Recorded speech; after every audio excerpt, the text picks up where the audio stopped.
everybody!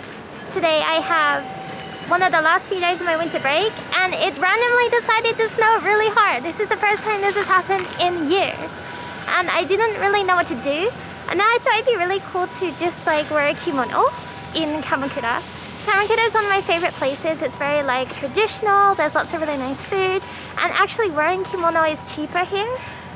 So I thought, you know, I have a day off, I might as well. So I'm gonna go to a kimono store I've never been to before, and I'm a little bit nervous. It's called Bazara, and it's here.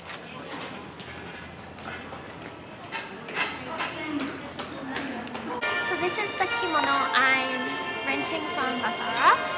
It's a lace kimono with extra lace here. I asked for some fur, and they offered this part. My obi is blue and gold lace. And there's also some accessories you can get. I got this thing, I'm not even sure what it's called. And I got this cute little handbag which kind of matches, and blue getup. There's a bunch of different hair sets you can get. I chose this one. And I like two little dango, and I chose like different color ribbons. It was really fun mixing and matching all the different kinds of accessories. And yeah, I saw the best thing to do is look on their Instagram to see the kind of thing they can do, and then you show them an example of what you want, and then they'll help you pick out the color scheme. And I wanted to obviously go for something wintry and snowy, and yeah, I think it's cute. Ooh. The snow is mostly melted down the street. I guess they've been laying salt down, which is good because these shoes are pretty slippery. I guess I'm just gonna go for a walk. There's a lot of temples around Kamakura. There's a really big famous one which I went to Hatsumode, but there's a lot of smaller ones, and I think I kind of want to find like a different one this time.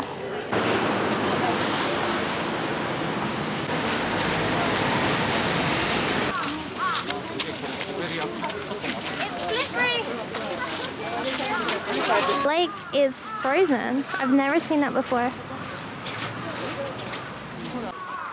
These candy apples are super cute, but they're too hard for my teeth. I'm a baby. I will not be climbing those steps today. Not in this kimono. New Year is the perfect time to visit a shrine because you can see the shrine maidens and like the various ceremonies they perform.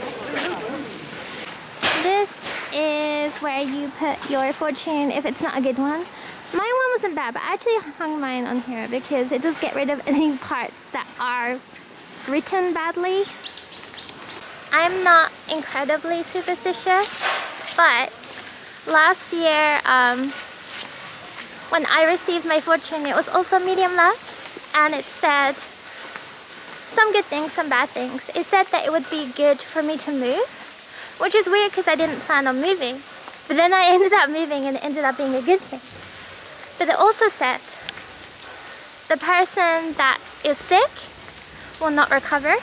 And then my mom actually didn't recover and she died. So I don't know, it freaks me out a little bit. Sometimes they are a little bit too accurate. Okay, so the place we're going to is past the famous shrine. And it's like it's a temple, so it's not going to be like as red and ostentatious. It's going to be more like dark wood. I have almost fallen over about 20 times, but I didn't fall over, so I mean that's a good sign. Ta-da!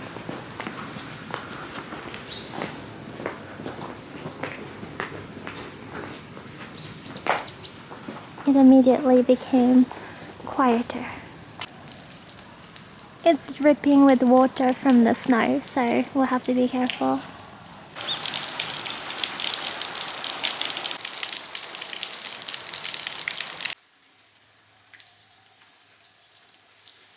Sometimes I worry that I mix up between shrines and temples because they are very different. But a lot of Japanese people also mix them up too. And in Japan, shrines are like Shinto and temples are Buddhist. But also they can mix together sometimes. And I think that's really cool how they're both kind of like in harmony and not fighting each other. I think the main building is in there.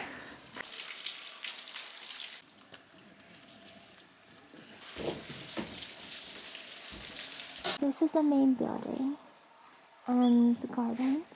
And yeah, the lake's still frozen. I'm really surprised. There's so many Jinja otaku, like shrine otaku, like guys who really like shrines and temples, and they have really good cameras, and there are so many of them just taking loads of like really close-up pictures. It's really interesting. I want to find some like Instagram so people document this stuff, and there's tons of these people. It's really interesting. I love him. I'm gonna call him Ponzo. I don't know if you can see, but this shishi has a baby. I've never seen one with a baby before. I didn't even know that they could have babies. I'm not sure if I mentioned it before, but my dad was actually Buddhist and he lived in like a Tibetan monastery with a bunch of monks. So I learned quite a lot about Buddhism growing up. But my only kind of regret is my dad never got the chance to come visit me because he would have loved this. And again, I'm not really like super spiritual or very superstitious, but places like this, you can really feel like a difference in atmosphere. It does make you feel very like tranquil. Yeah. I really don't fancy my chances eating lunch in this outfit. However, I do want to get like a snack. I think I can risk a snack. And there's a lot of good snacks in Kamakura. This is a cake of Buddha's head. Like, is this blasphemy? Like, I'm not sure what this counts as. There is also a Sanrio cafe here. And then I think it's permanent, so the food shouldn't be so bad. Yeah, it looks pretty good. They got like ice cream, crepes, latte with stupid designs on. That's really cute. The little donuts. Oh, everything actually looks pretty good. I like that she's wearing kimono. Of course, lots of gifts. This place has like cute dangles, so I'm gonna get something from here. I'm gonna get this one. I think if I get anything that's not like a small snack, I'm definitely gonna make a mess. So I'm gonna just eat this. It's just dango with some kind of angle cream and strawberry. Really big bite.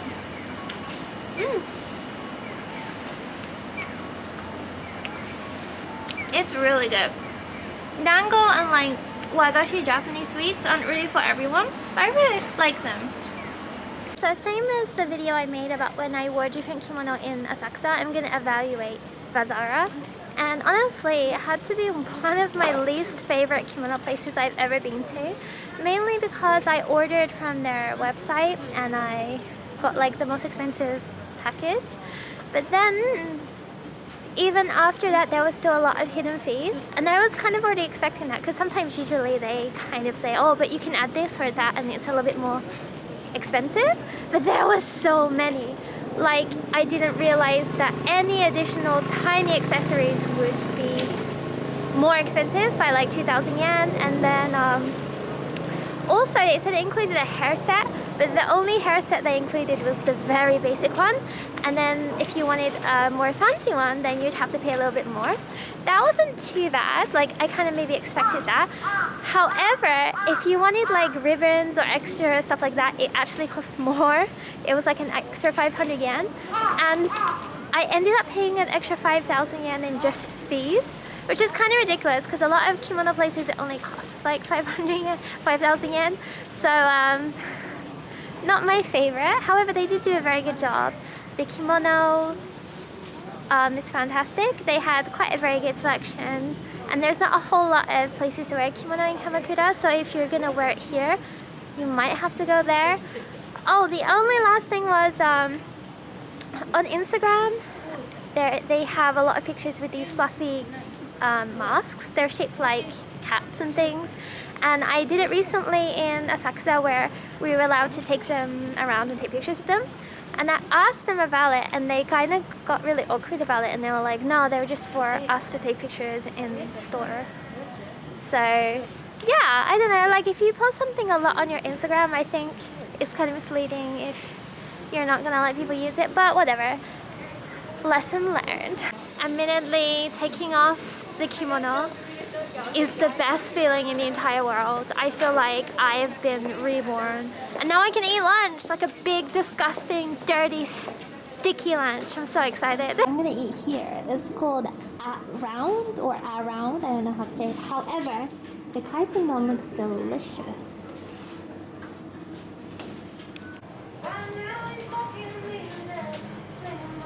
Ordered this.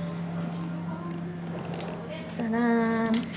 It's salmon and tuna and avocado on rice with some special sauce, salad, and soup. So as you probably know, my favorite Japanese food is kaisendon because there's like a million different combinations you can do, and it's just like fish on rice, and you can add vegetables, and depending on how good it is depending on how fresh the fish is and how much fish they use and like the different combinations. And this one's so good. Like they used also you put avocado, and like the fish is really fresh and they used a lot of it. Just A+. Okay, so as soon as I ate, I immediately wanted to go to sleep.